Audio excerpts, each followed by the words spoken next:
हनुमान चालीसा का पाठ करने से हमें क्या क्या प्राप्त होता है और हनुमान चालीसा का पाठ हमें कहाँ पर करना चाहिए और हनुमान चालीसा का पाठ कहाँ पर नहीं करना चाहिए, आज हम इसके बारे में चर्चा करेंगे।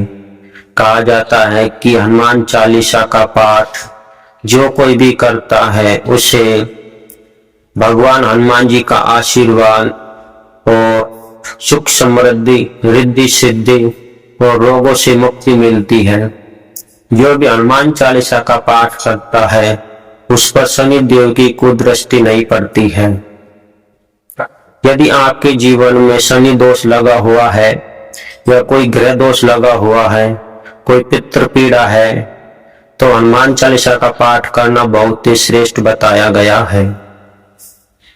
इसलिए हनुमान चालीसा का पाठ सदैव अपने घर में ही करना चाहिए, क्योंकि जहाँ पर भी हनुमान चालीसा का पाठ होता है वहां पर सकारात्मक ऊर्जा बढ़ती है और नकारात्मक ऊर्जा का प्रभाव समाप्त होता है, जिससे उस घर में सदा सभी देवता और सभी ग्रहों की कृपा बनी रहती है।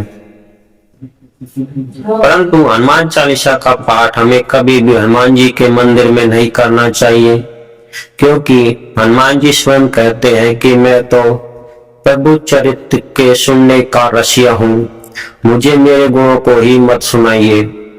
इसलिए जब कभी भी आप हनुमान जी के मंदिर में जाए वहां पर श्री राम कीर्तन ही करना श्रेष्ठ होता है, तभी आप पर हनुमान जी की कृपा प्राप्त होगी। परंतु हम श्री राम का कीर्तन न कर हनुमान चालीसा का ही पाठ मंदिर में जाकर करते हैं, जिससे हमें उसका उचित फल प्राप्त नहीं होता है।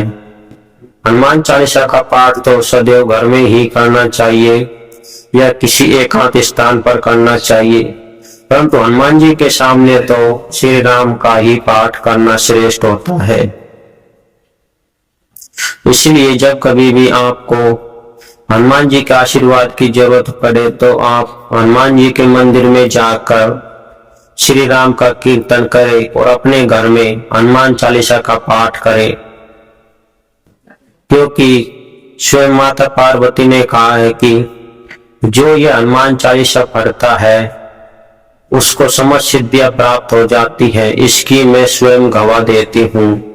एक चौपाई में भी लिखा है कि जो ये पढ़े हनुमान चालीसा वो ये सिद्ध साखी गौरीसा, क्योंकि इसकी साक्षी स्वयं माता पार्वती है।